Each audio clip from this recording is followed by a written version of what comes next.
boyamız bittikten sonra yerlerde kalan bazı hafif alçı tozları, zımpara tozlarını ne yapıyoruz? Vidadanız yardımıyla güzel bir şekilde çek paslayıp müşterimize bu şekilde temiz bir şekilde sunacağız.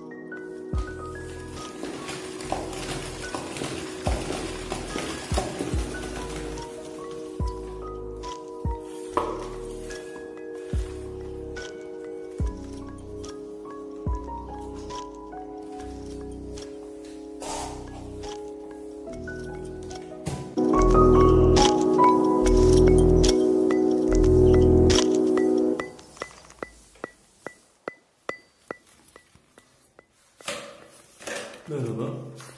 Bugün uygulamalarımız sona erdi. Ayşegül Hanım'ın evine konuk olduk. Duvarda 7-8 farklı yüzey hazırlama, son kata ulaşana kadar hazırlıklarımız yapıldı. Son kat boyamızı uyguladıktan sonra şöyle duvarda gösterecek olursak seçilen rengimiz KROM55'ti. Bu da duvar rengimiz.